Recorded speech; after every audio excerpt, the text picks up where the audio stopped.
By the way, are you into? Yeah, I don't remember. I don't recall you being into sports at all. It's not a thing. A little football, a little soccer. I'm lying. Yeah, What am I talking about?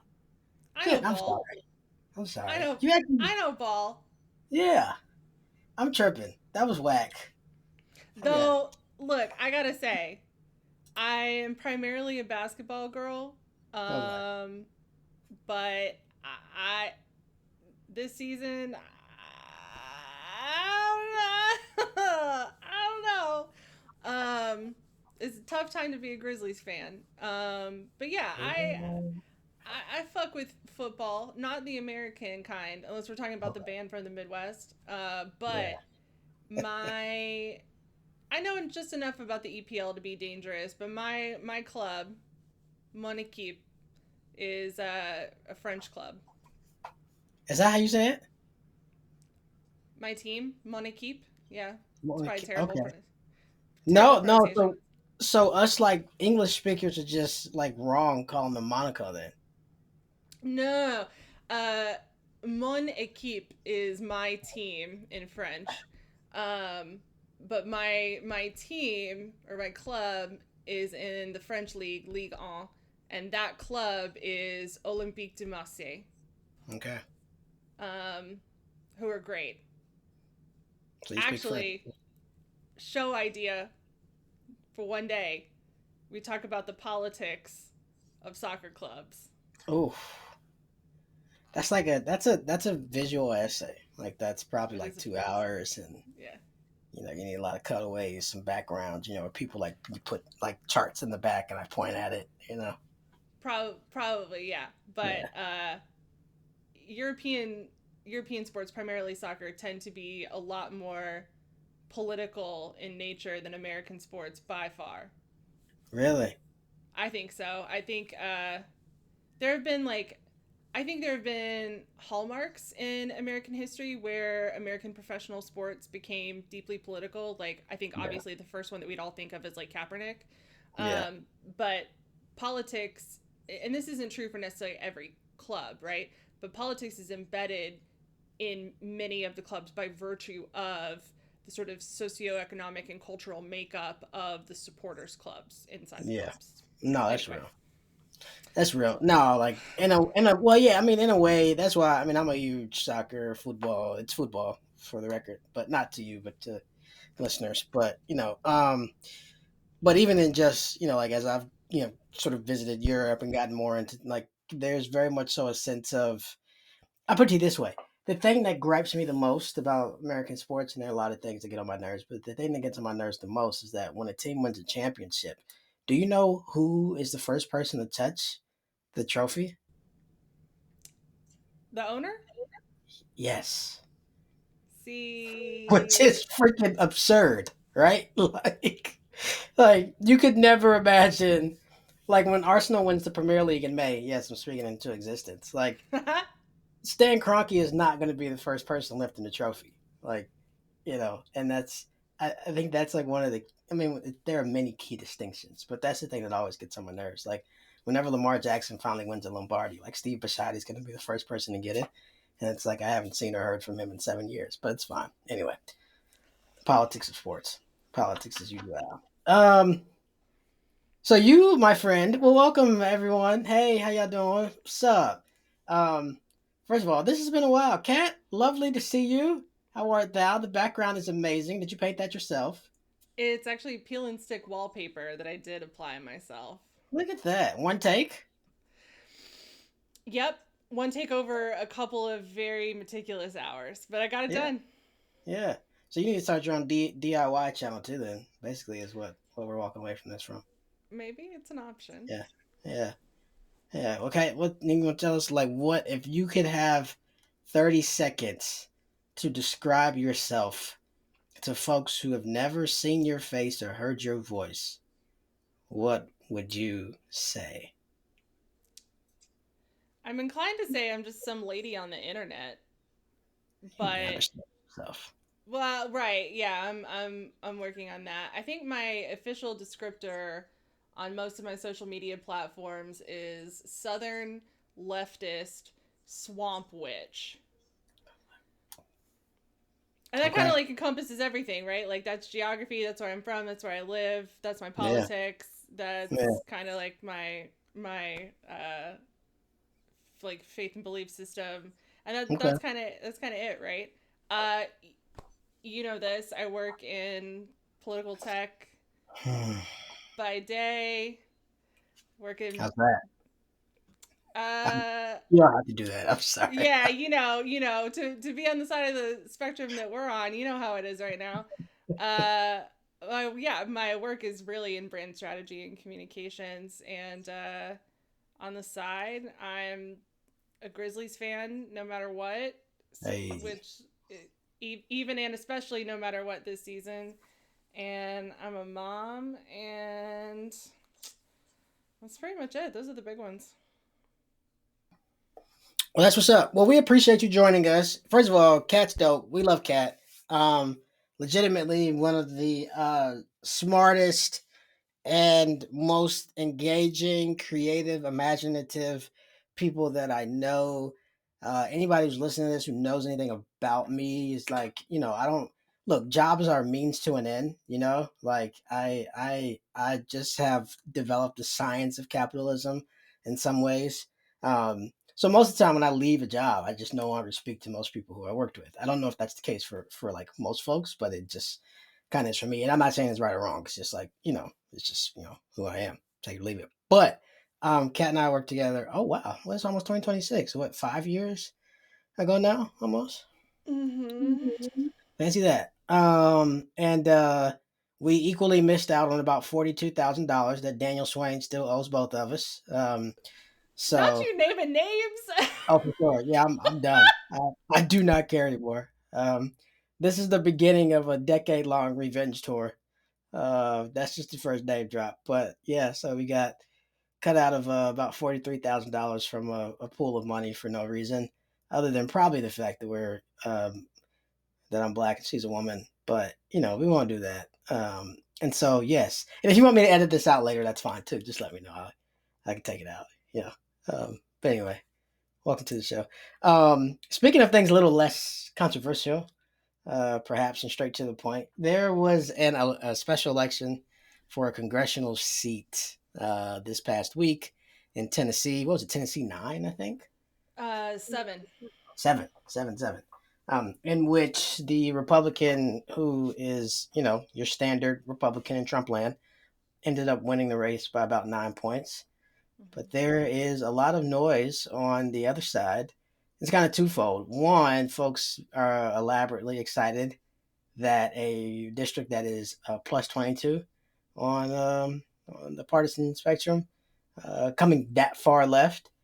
And then there are already the folks in the crowd saying, oh, well, if Afton Bain, who was a Democratic nominee, did so well, quote unquote, in a district that's so Republican, imagine what would happen if she would have ran to the center like Bill Clinton. Those takes are out there already. They're actually pretty loud, Mm-hmm. both on social media and in legacy media. You've got a much better vantage point on this one than I do, at least proximity and geographical wise. Do you know her, by the way?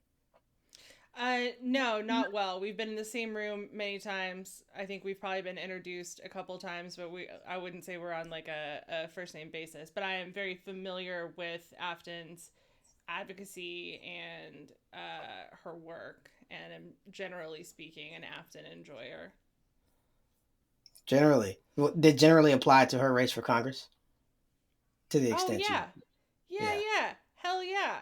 I look, I don't know how much like insider info I have, but like I got thoughts about what happened and why and what we do for sure. yeah.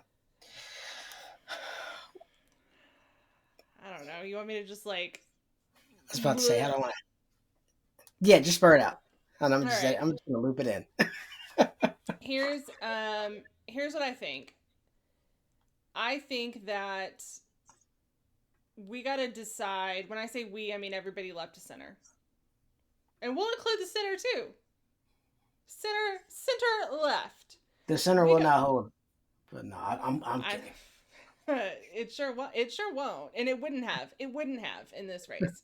We Yeah, would not have cut that district by 13 points had it been a centrist candidate, but we'll get to that in just a second.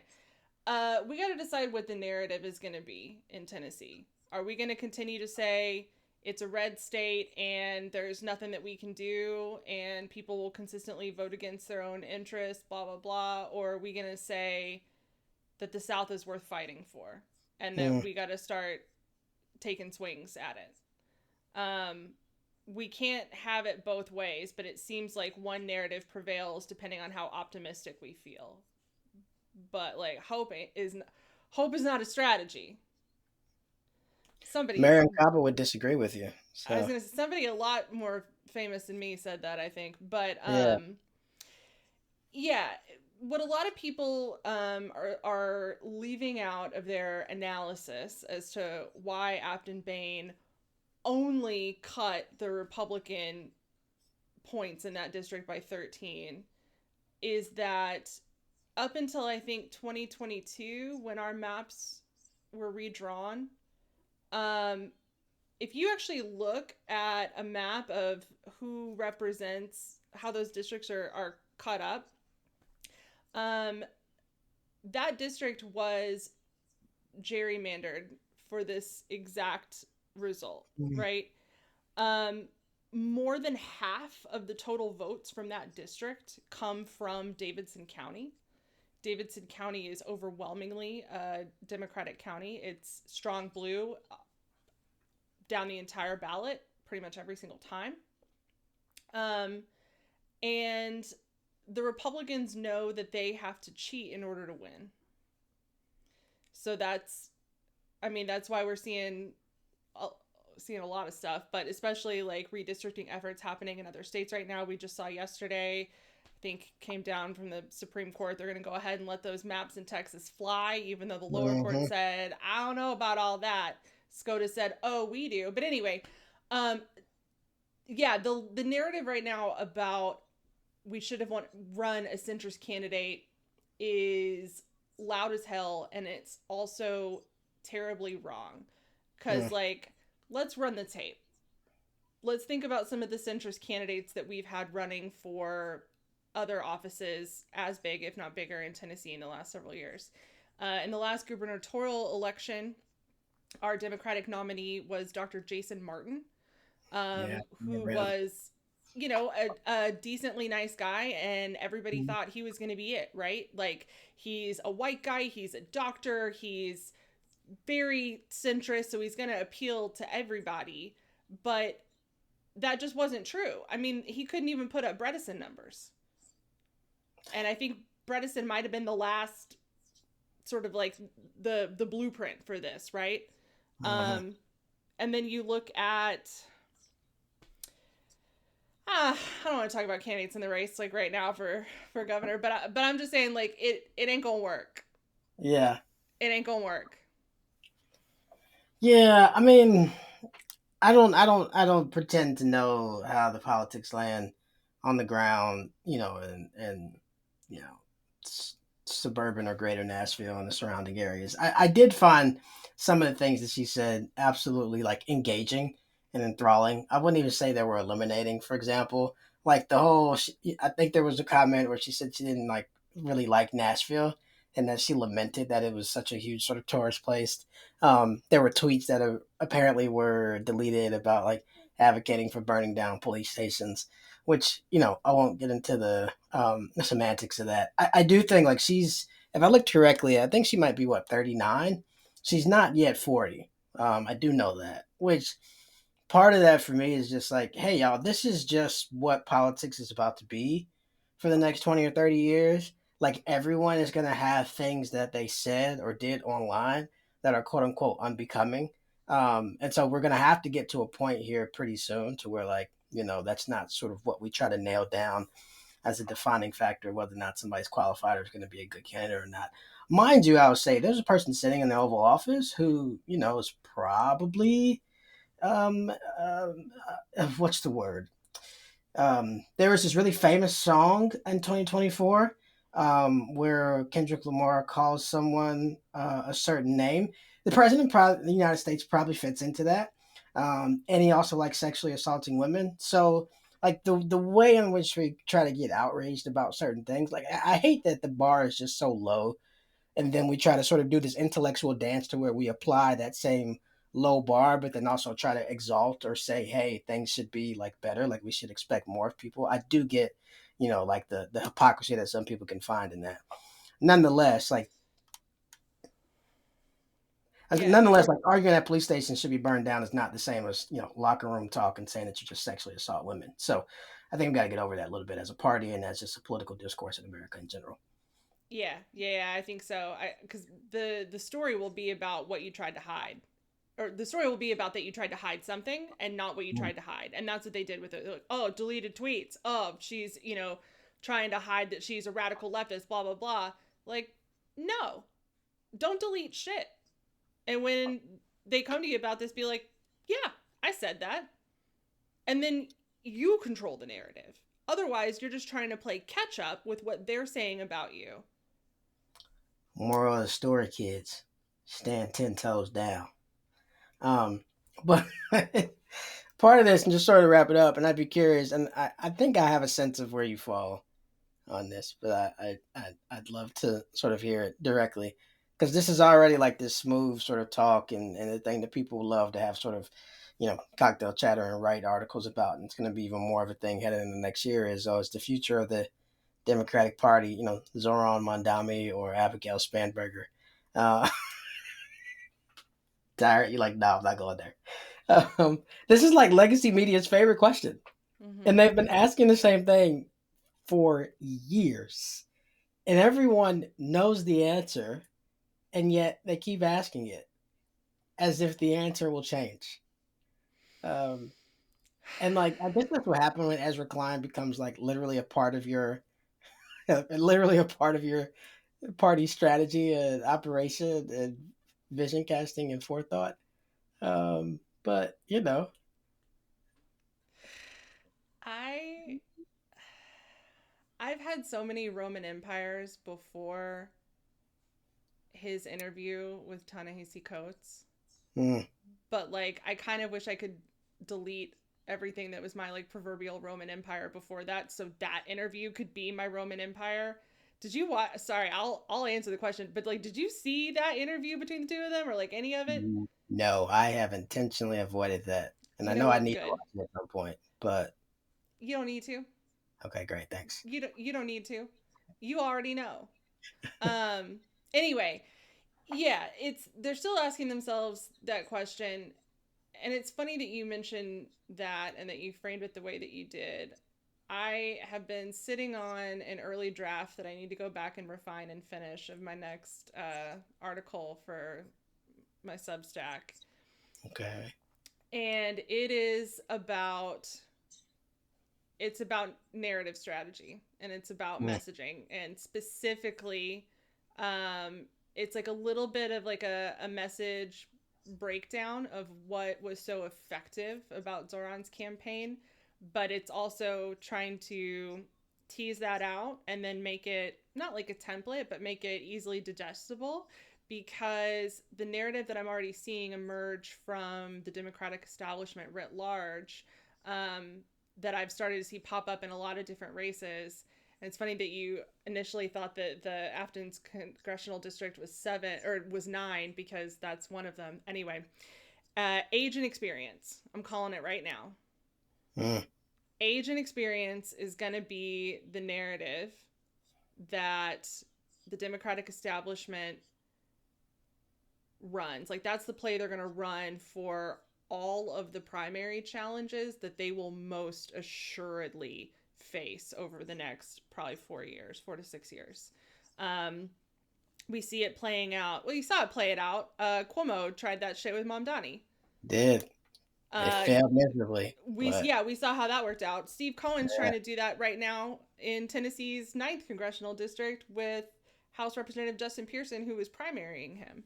hmm And that's going to be what they use. And voters don't care about age or experience. And there's a lot of reasons that we know that, but one of them is sitting in the White House right now for the there you second go. time. There you go. So if it's true on that side of the street, it's true on the other side of the street too. And what they are energized and endeared by is a candidate who is able to talk to them like they're human beings, Mm, not like we are students in their lecture style classroom, and speak directly to their material conditions. Not telling them shit they already know about what things yeah. are like for them right now, but saying, this is how your lives are, this is what your life is going to look like on the other side of this, and here's how we're going to get there. Make it simple, make it plain. That's it. One, that would make too much sense. Two, things that make sense don't typically align with democratic politics or democratic electoral consulting groups or campaigns. So, if you're listening, feel free to give Kat a call and hire her. I had like a microcosm of this, as a matter of fact, a few weeks ago. Their fundraiser for one of my clients up north. And there was this older guy. First time candidates are always interesting and they're actually really annoying more than anything. We can find really diplomatic ways to say that, but for the most part, they're just annoying. Because I am at the point to where I realize, to do this, to run for office, there is just like a base level of like narcissism that you got to have, and it's okay. You need a little bit of narcissism. That's a good quality to have in certain aspects of leaders. Um, but they think just because that they've done anything of remote value in the professional world that they are also the experts on how campaigns should work, as if this is not a profession. But anyway, so the guy's talking to me, connects me with some old guy who used to work with a former senator up here and all this other stuff. And, oh, I want to help the campaign. Here's what you all should be doing, blah, blah, blah. And respectfully, like, I am at the point in my life where I don't necessarily like spend a whole lot of time with people telling me how to do the one thing I know I'm really good at, if that makes sense. Um, Yeah. because for people like this, there's already so much imposter syndrome, so much am I valuable, am I worthy, am I coming to this and showing up the right way. Like there's this very particular thing in the professional world, sort of running and managing and operating campaigns, that after 13 years I'm kind of like, yeah, I'm pretty solid at this, bro. Thanks but no thanks, especially when you give me a list of things that we should do that I've already thought about 90 million times. It's like that line at Diamond's remix where Kanye's like, "Yeah, that means I forgot better than you ever thought of." Right? Like that's where we are at campaign. Anyway, and so he comes up to me at an event and is just like, "Oh, that's not the approach, young man," and all this other stuff. I sent him a text message saying all things we're already thinking about, like, but we definitely appreciate it. He took it as a thanks but no thanks, and then just tried to keep tracking things down. Like basically, he thought, "Oh, okay, I'm just gonna son this guy." Little do you know, all right, I got an ex-wife and two mortgages. I don't care how old you are. Ain't nobody gonna son me no more. Them days is over. All right. And so I say all that to say, like, that is, I think, a microcosm of how all of these people who need to retire, like, really treat politics, right? Like, that is how they come off on TV, on radio, like in any regard. And that's why they're not landing anymore. It's like someone trying to put you in the place and say, oh, that's cute. Go sit down. I'm not five. As a matter of fact, I'm the one with the disposable income. I'm the middle class you claim you care about. I'm the one who's paying the most in taxes, so on and so forth, right? Like it's almost like they don't have a keen, full sense of understanding of like the old guard is gone. Like the old days are the old days for a reason, and they keep trying to sort of facilitate things as if it's still 1979, and as if like we haven't gotten older and more mature in the process either. All of this to your point. Um, I would really, really, really, really, really love to see just an onslaught of younger millennials hop into the political arena next year. Because even we're not that, not that young anymore, which is a sad thing to say. But that's a different conversation. Oh, what? Older Hold on. millennials are going to be like 50 in like 4 years. I'm just saying. Is that still millennial or is that Gen X at that point? I think mid 40s is like on the cusp. It depends on the year that you were born, I think. I think the millennial generation technically some people say 82, some people say 80. I don't know. We're gonna go 82. If you were born 1980, you are not a millennial. That's some clear Gen X stuff. I'm a fight for that one. You know, I It's was born in 85, so I'm good either way. there. You go. There you go. Really? I didn't know that. Huh. Yeah. Okay.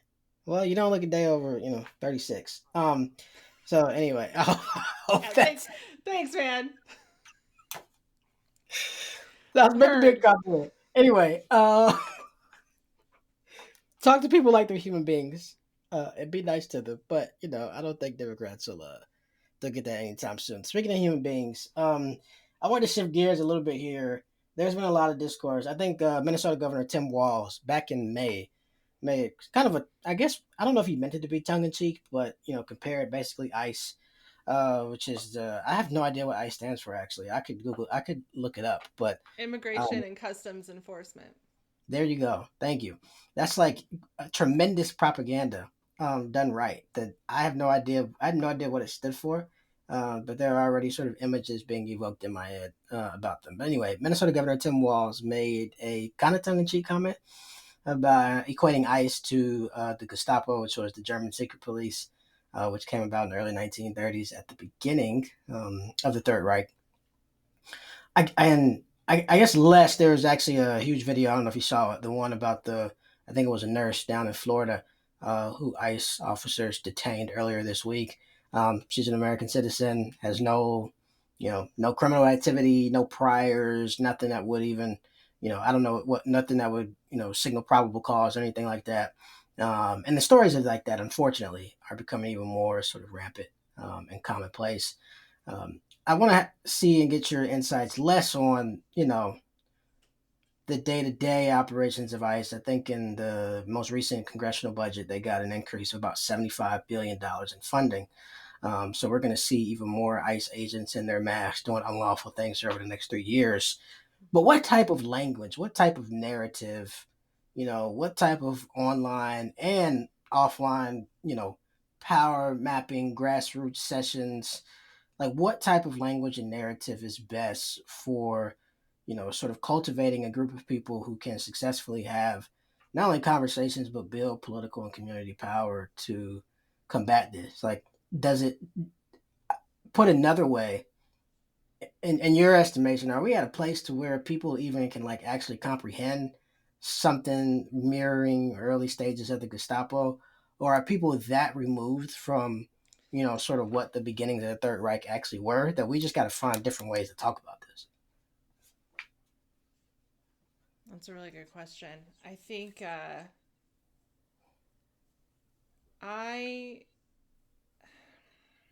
I think that in general, at this point in American history, we are actually not as educated about history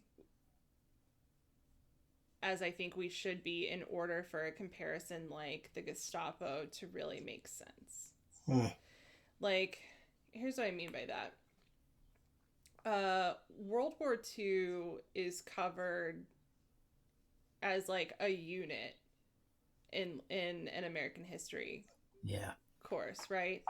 And that unit is, it kind of, there's like two sentences about the Archduke Ferdinand, and then suddenly we jump and American troops are storming Normandy Beach.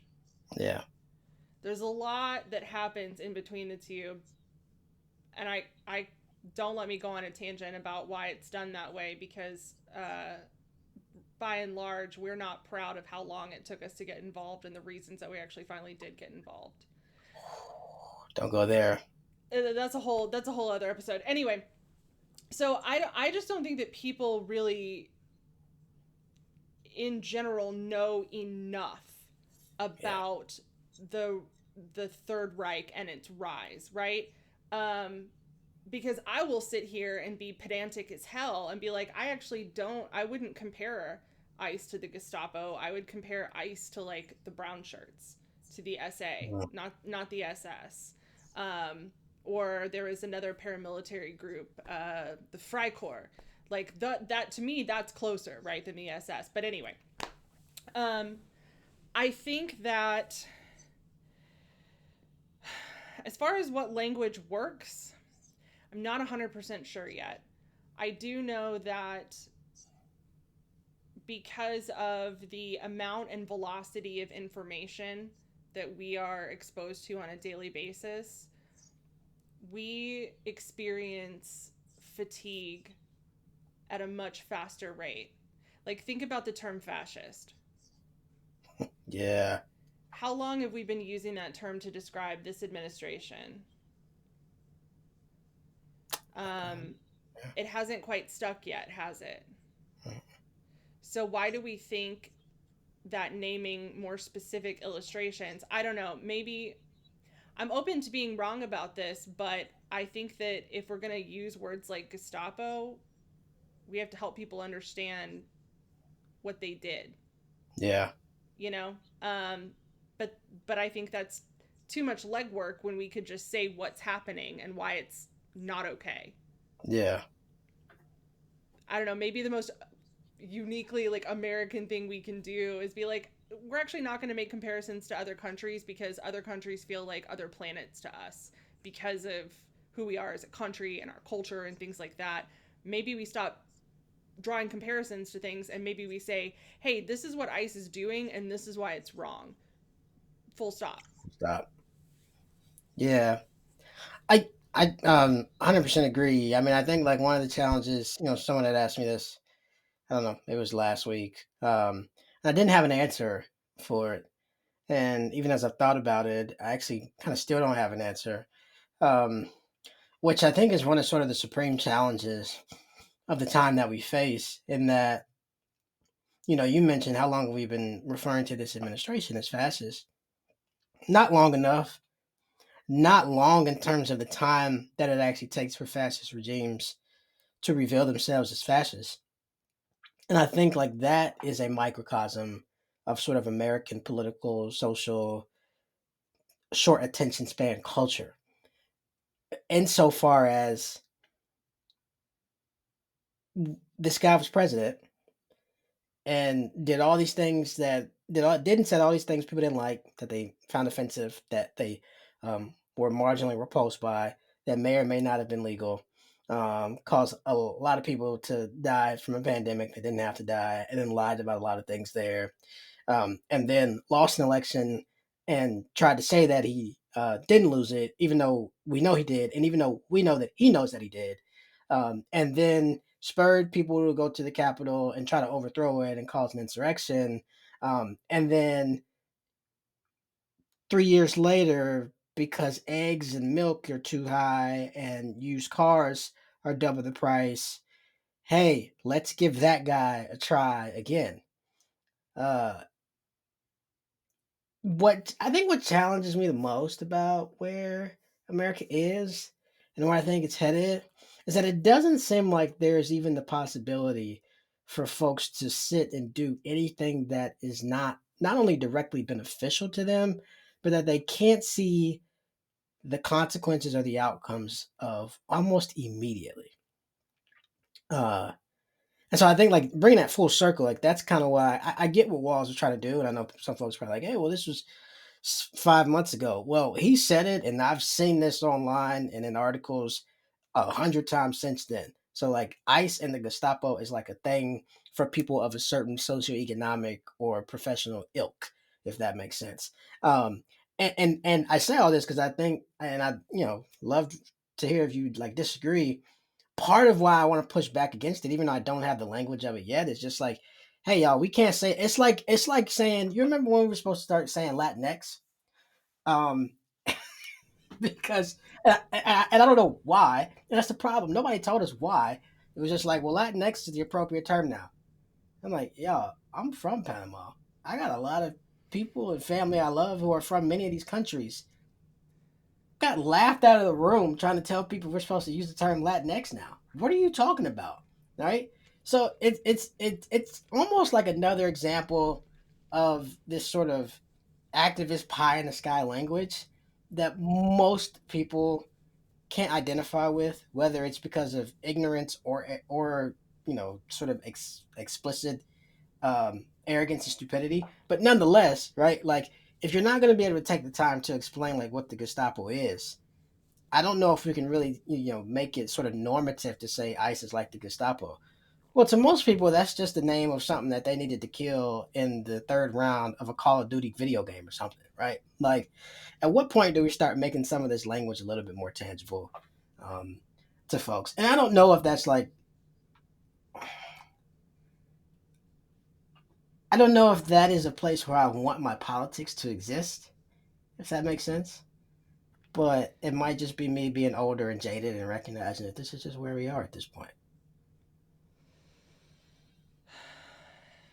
Like you don't want your politics to exist in a place where like that's the stuff that you're thinking about or putting energy into, or you don't want to exist in a place where we have to like come up with ways to talk about just what is happening in front of our faces in a way that like moves people.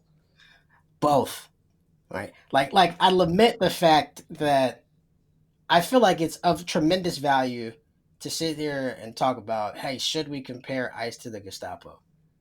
Like, Mm-hmm. one, I lament that we live in a society where most people don't know what the Gestapo was or how it functioned or what the actual sort of beginning seeds of the Third Reich were. Now, I'm not expecting everybody to be Doris Kearns Goodwin.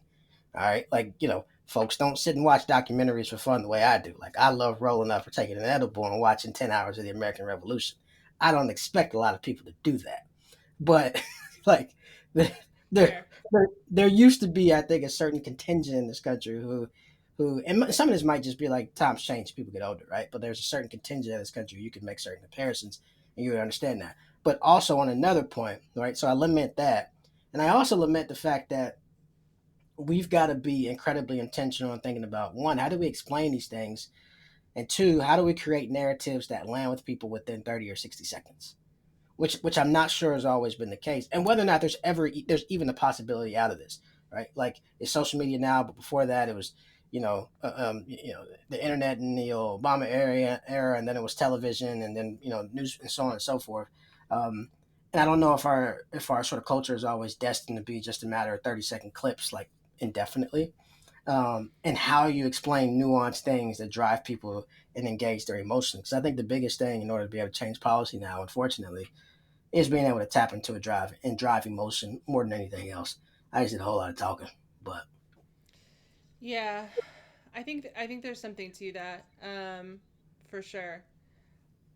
I These are big questions that I'm not going to sit here and pretend to have answers to. I will tell you one thing that I've noticed in my own experience, that may be helpful, maybe not. I don't know. So you probably are aware. In fact, I'm positive you're aware that since I don't know, late September ish, um, Memphis has been occupied by 13 some odd federal agencies, and then within the last couple months, the National Guard as well. Um, it is an ongoing occupation, and I'll say this about language: occupation is one word that I have refused, even when I've been challenged on it. I've refused to back down from using that mm, word to describe it.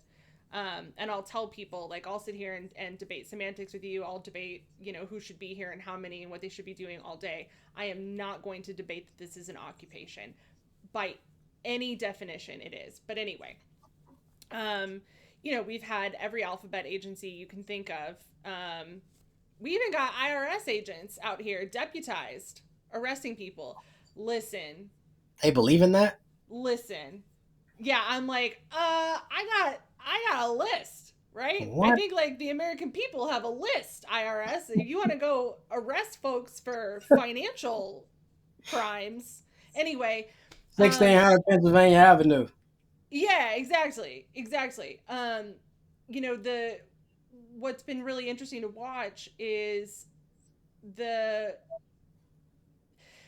the way that these agencies are being met in places like LA and Portland, and even Charlotte most recently, or Raleigh.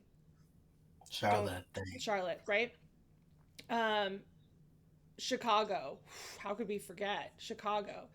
Um, Part of the reason that it hasn't been covered in Memphis as extensively as it has been in these other places is because there's been little to no resistance in the way that we've seen in those places. I'm not saying there Mm. hasn't been any here. It just looked a little bit different. But anyway, say all that to say, I've been I've taken a position of just let's see what happens with these people, but let's see what happens with like discourse in real life and online. And I have seen a lot of efficacy in people sitting back and not getting super like histrionic about it, but saying, if they're here under the auspices of helping us tackle violent crime, cool, they can go after all the people that have active warrants and they can do this, that, and the other. But like the moment we start talking about like what the red lines are, It's I'm not how this rambling. works. Well, I mean, right. Like you and I know that, right? But there are people who are like, well, these things have happened to me and people that I've known, and if people are going to come here and help us like calm things down, like I'm all for it. I don't want them separating families, and then you got to go, all right, but that's exactly what they're doing.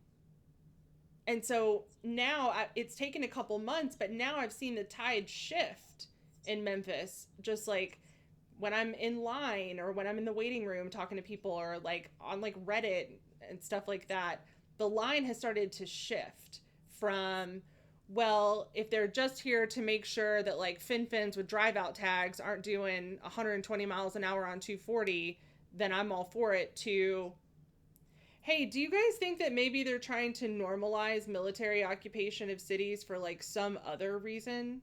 You think? And the only way I've seen that we have moved people there successfully is by not, I know this sounds kind of silly, but like by not flipping out about it, Hmm. by not making comparisons to the Gestapo and stuff like that, because that sounds like political theater. That sounds like propaganda, and people are really turned off by that. But if you just have a very calm and principled, like, nah, man, I'm not going, they're like, well, what's the problem? Right. And so I don't think we have to like nail what the language is. I think we have to nail reading the room enough to understand where people are at, and then help them understand where their red line is, and then over time help them understand that that red line has already been crossed. They just haven't seen it yet because they look like me or Mm. something similar. That sounds like so Anyway, much work. it took me a long time to get there, but I got back around eventually. No, I feel you. I mean, I think that's the like for me. That's like, damn. That sounds like getting together with somebody, watching the game, going out for a beer next week, going over to church service, singing Christmas carols on Christmas Eve. Maybe doing a little speed dating the night before Valentine's Day. Going trick or treating with the kids next Halloween, and then maybe by Thanksgiving they'll be able to have a conversation about why all this stuff is unconstitutional. We do we have any hope? I mean, Yeah, I do. um, that's good. I love it. I mean, I've still got some hope too. I don't think I'd be sitting here talking and doing what I spend most of my time during the week doing. If I didn't, I like to pretend I don't, but that's just because the algorithm likes it. I mean, as I live in Baltimore, it's a nice little case study. There is, no sort of military presence here as of yet. I think the only thing kind of preventing that from happening is, our situation is a little bit different. We got a Democratic governor here, and I think there are a lot of folks in Maryland, even on the, sort of the political right, who sort of have a vested interest in these theatrical games not be having take or these theatrical games not taking place in the jurisdiction where they live as well. I will name that. I don't think it's anything that anybody's doing politically, nor do I think it's anyone in the administration having any sort of sense. I just think there are a lot of sort of neocons who live in the big six counties in Maryland, who have nice pensions and still have a lot of influence, in both the military and the State Department, and in the Republican Party, who's like, yeah, we don't need this theatrical show in Baltimore. It's a different conversation. Um, I don't know. I mean, I think the last thing I'll sort of line up here is, and you said this because sometimes people are like, to tie it back to your World War II analogy, right? There are people out there who are like, yeah, if Hitler didn't sort of, go crazy, get all arrogant, and make the mistake of opening up the second front against the Soviet Union and crossing Stalin, all right, yeah, maybe the Axis powers win the Second World War. And like in theory, definitely possible. The problem is you can't say if a madman hadn't turned into a madman, the madman would have had the outcome that he wanted. like like fundamental to his nonsense is the fact that he was just like an evil, uncompromisable, narcissist. I don't even know if there are enough words to describe it. And so, like the way I kind of think about in terms of sort of Trump and how sort of people who sort of operate with this or even present a line in which, oh, I can engage with this. This is okay. We can flirt with this. All he wants to do is ABC. Is that there is no gradual sort of containment that can be had with any of this kind of stuff. I know we keep trying to talk about, hey, he's not going to run for a third term. It's not constitutionally viable, so on and so forth. I actually do not believe that until I see it, if that makes sense. Nor do I have trust or faith in anyone within that party apparatus to sort of adequately respond to that until or unless the moment comes, which is why, to your point, kind of bringing it full circle, that is something that I continuously sort of press. And I think legacy media, everybody else should continue to press. Yeah, that's years away. No, until you vehemently say, no, I'm not going to run for a third term. I can't run for one. The Constitution forbids it. I am going to continue to successfully or to continue to think that you have this belief that you successfully can do that. And therefore, to me, that is then the implication or the reason for, well, let's put all these tanks, let's put these troops in Charlotte and in Memphis. And then we'll go to Houston and San Antonio.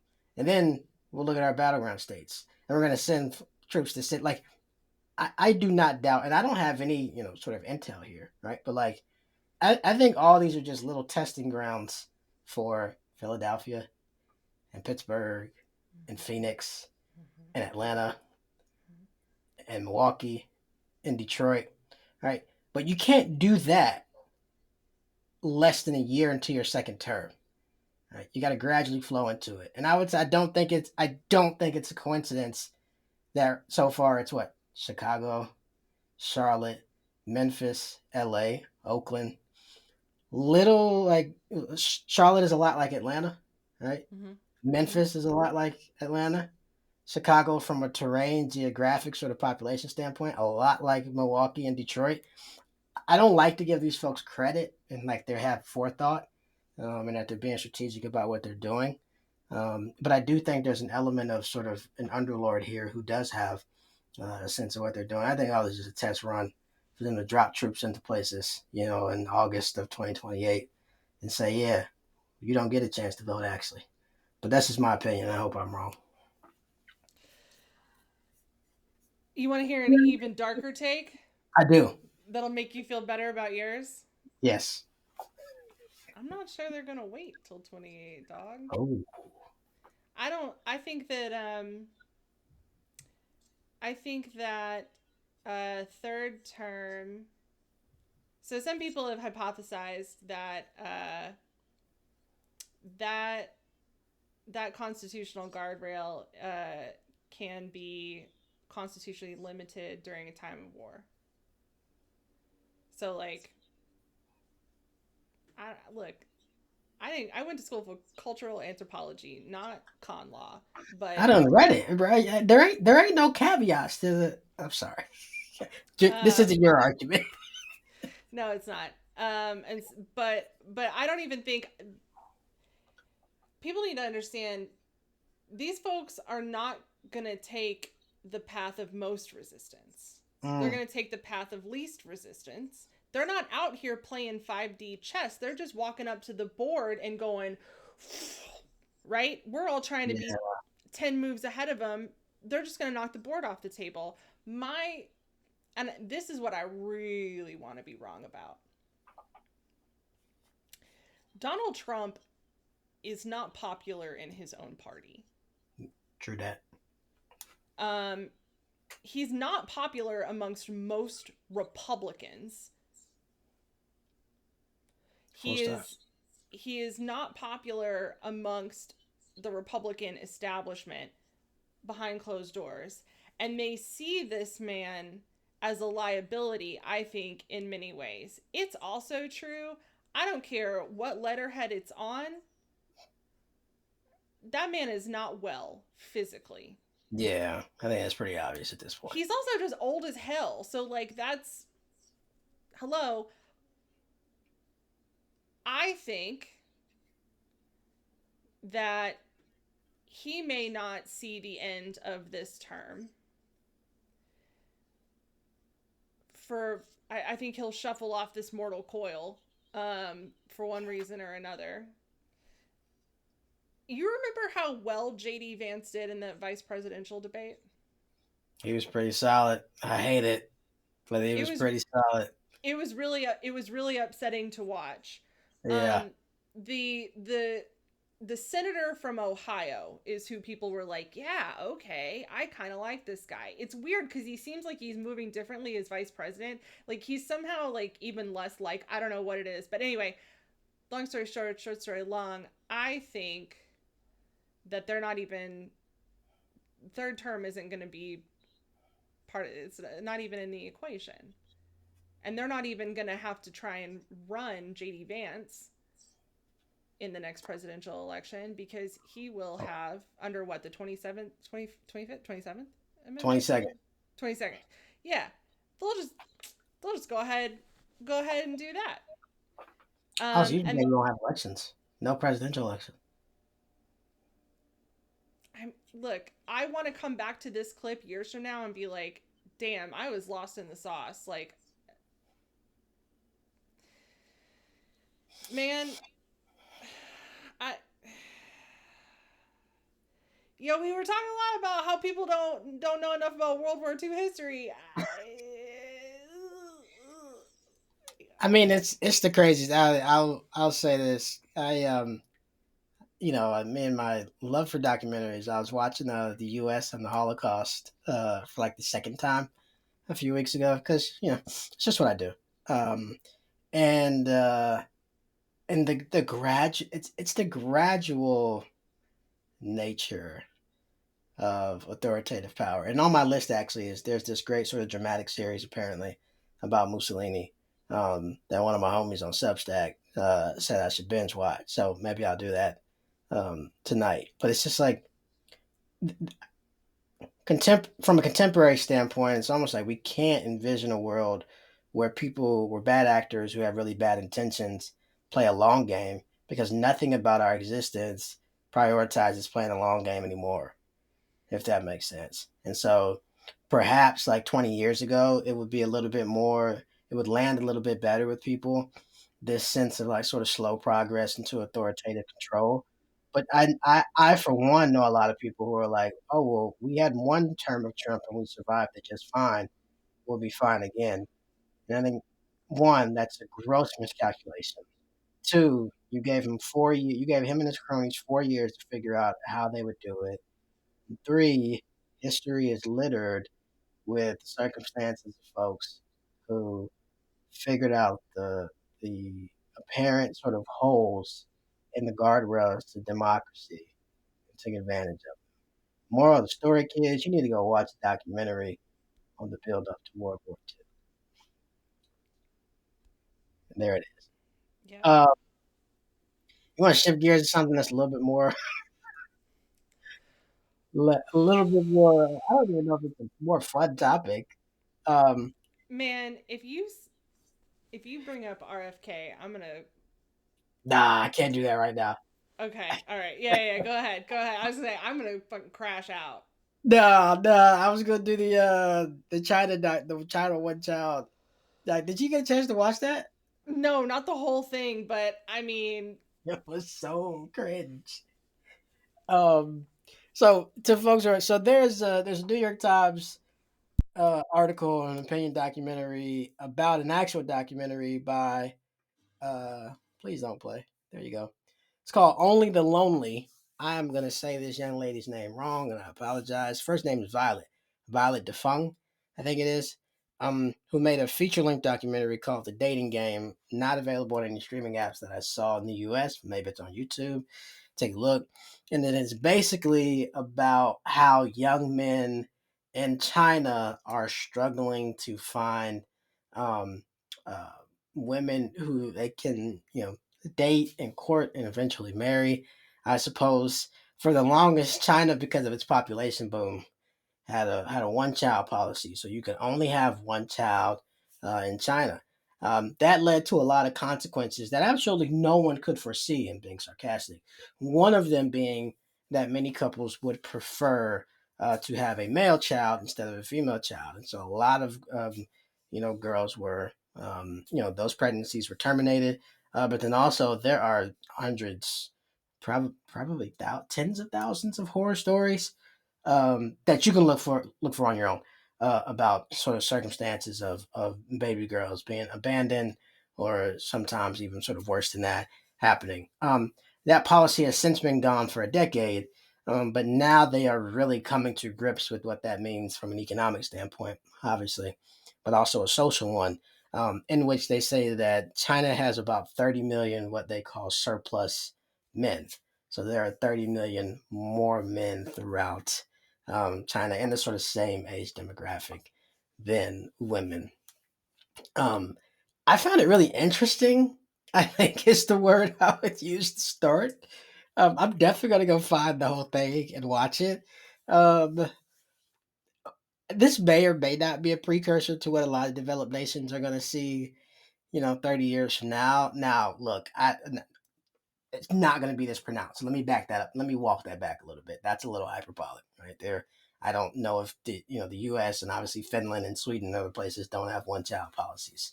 But as our populations sort of tend to decrease and decline, then maybe some of this may come more pronounced, even if it is more spread out. What the hell did you think about this? you know, I've been concerned about a surplus of men for a long time now. Can confirm. Just like the global surplus of men. Setting my misandry aside, um, I got a lot of questions. Mm, Most of them are unserious. I apologize. First of it's all, okay. We spent a lot of time in World War II, so let's be unserious. yeah, first of all, a surplus of 30 million men. How do we know all these men are looking for women? Like, these are straight men? These are we sure? Hello, hello. Because I'm it's not. probably a real good time to be a gay man in China. I don't know their politics around that. So let me say I don't know the humanitarian aspect. But I'm saying if you are a gay man in a place with 30 million surplus men, I'm comfortable saying it. Even if they're not out the closet, it's a whole lot of other guys who are looking for a mate. You got a lot of options right now. And at one point or another, in most places, it has been against the law to be gay or queer or anything like that. Nevertheless, we persist. So like, okay, make it illegal. Who fucking cares? Like, we're not gonna like, it's not gonna stop us. But um, I don't. I mean, I don't know. It feels it feels strange. Like, I understand the numbers behind it could potentially pose an issue, but I don't know. I just keep going. There's a lot of people in the world. Yeah, a I, lot of people. I mean, I'm really doing a terrible job of like integrating like the social, political, and like cultural aspects of this, but I'm like, I don't, I don't know. I think Is you're it a fine. problem? I guess I'm not gonna lie. I try and spend as little time as possible thinking about men, Fred, I love that for and you. so I'm trying to wrap my brain around this, and I'm like, is it a problem? I don't know. You tell me. Like, what do you think? Yeah. So there are unserious things that I think are actually worth talking about, and then there are serious things.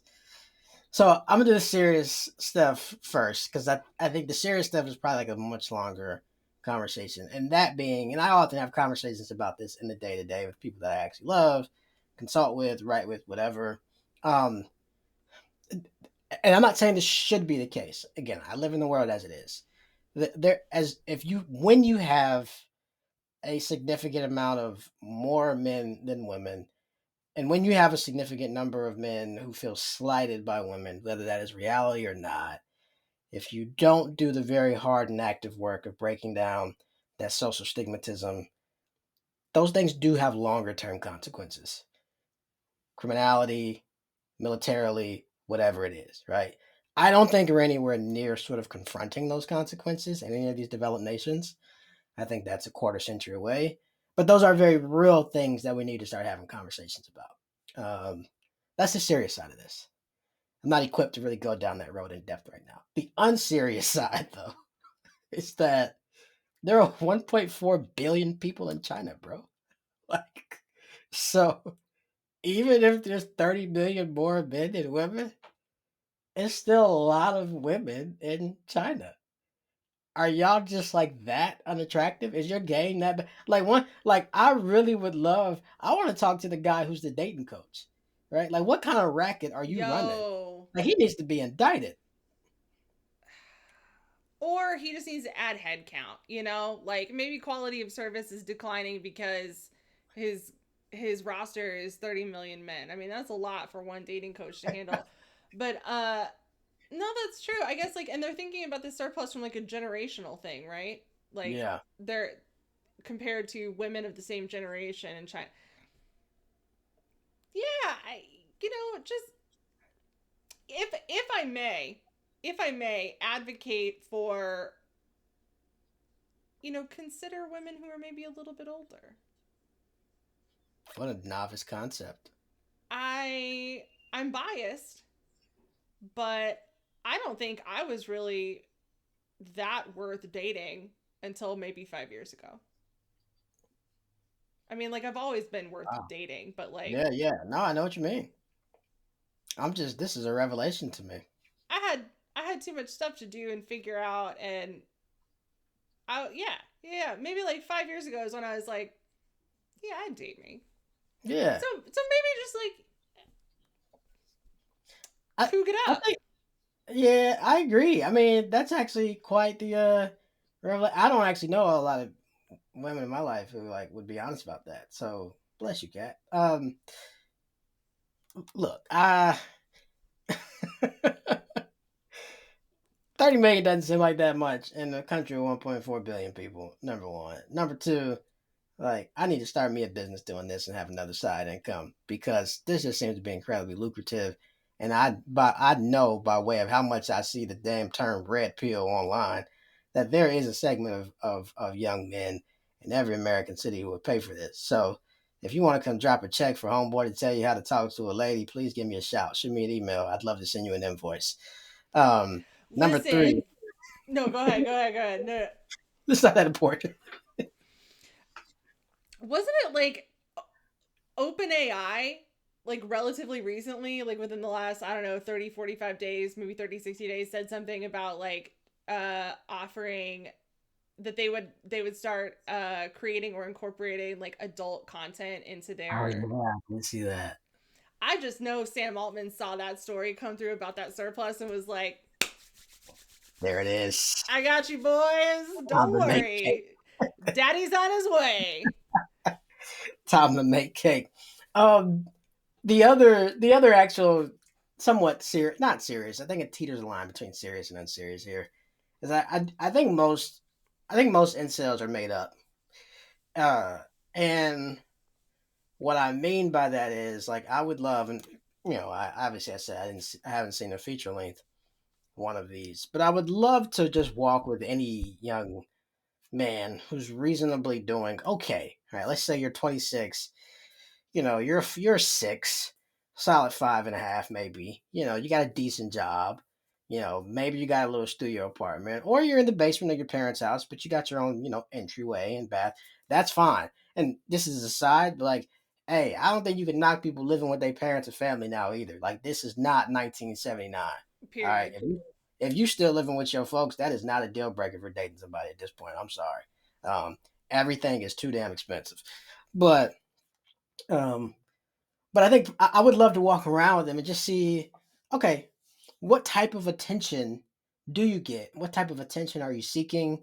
Let's get you on a dating app and actually have some decent photos. Actually fill out some of the prompts and then see what kind of people actually like your pictures. My theory here is like most guys, and maybe women do it too. I don't know. I'm just talking about most guys actually aren't incels. They just don't like the options that are in front of them. Um, Meaning, like, you think you're gonna like get Tessa Thompson and you look like a gremlin? Someone is out there for you, bro. But Tessa got her own interests and a certain level of expectations and things that she wants aesthetically and personality wise. And you just might not have that. And like that is okay. Like part is like you can't be a five trying to find you a nine. If you are, then there are some mitigating things you got to do. Like I be telling folks, hey man, biggest thing you can probably do, get you a gym membership. Okay, go 7 days a week. Start taking you some creatine and doing some cardio. Read a fiction book written by a woman. All right, and change your sheets like you should, which is once a week. If you just start those four places, I promise your whole life gonna change. You're just gonna start having more conversations. It's gonna get a little bit more confident. Like one of the things that was really funny in there is he's paying these guys money, or these guys are paying him money. He's pushing them to go talk to women randomly outside somewhere. I don't even know where they are. And the first line is like, "Hey," I remember one of the buddies was like, "Hey, you seem like a lovely young lady. Can I have your WeChat?" The second sentence is always, "Can I Ain't have no your way. WeChat?" Ain't no way. Ain't no way. Ain't no. I'm like, what is happening? First of all, do we not ask for phone numbers anymore? Is that what happens? Folks ask for like Instagrams? Oh, yeah. Yeah. Really? Yeah. Yeah. Oh, this is terrible. What you gonna do Yeah. on Instagram? Which is always wild to me because I'll tell you right now, I'll give you my phone number before I'll be friends with you on Instagram, TikTok, Facebook. Like, no. What am I supposed to do on Instagram? Slide in the DMs? Yeah. Why wouldn't I just text you? We, Because then I got. wait. Yo Gotti wrote a whole song about it. The instructions are You're right. in the song. You're right. You're right. You're right. I'm tripping. I'm wrong. Yeah, I'm the problem. It's me. You are right. Um, my full grandpa's come. I come from getting the digits was the whole goal of the night. We used to go somewhere and be like, hey, when you get done, like you pull it out your pocket. I'm aging myself. Like who had the most digits? That was the whole point of the night. Yeah. Or like the pit in your stomach when you didn't have paper, so you wrote it like on your hand or like on, yeah, some, yeah, or inside of your palm or like valet, like tick or whatever. And you get home and you like sweat that shit off. Oh man, Those are the we used to days. be a. This ain't even a country because this is in China. Maybe we used to be a proper world. I don't know. Anyway, the documentary is called The Dating Game. I don't know where you can get it, but I'll look it up and put it in the show notes. It's a really interesting concept. I would love to actually talk a little bit more about this whole sort of idea of incels and um, I actually just figured out. I just learned what whole red pill. I just learned what that language and where it originated from was really in the last few months. I mean, I know it came from The Matrix, but I didn't know they took one of like my favorite movies and morphed it into a key aspect of the manosphere. That actually kind of hurts my feelings. But Oh, yeah, because the Matrix is like so much bigger than. yeah, I could talk about incels for a long time and a lot, and not just like opinions, but like I've like studied the people who were studying it, and then I could also talk about like the spiritual and like cosmological themes behind the Matrix for a long time. So like, choose your own adventure, man. Next episode. Hey, hey, hey, hey. Yeah. I know we both got things to do. So I guess the last thing I'll say is smoke weed every day. Um, Kat, thanks for joining. I appreciate it. See y'all Thank next you week. for having me.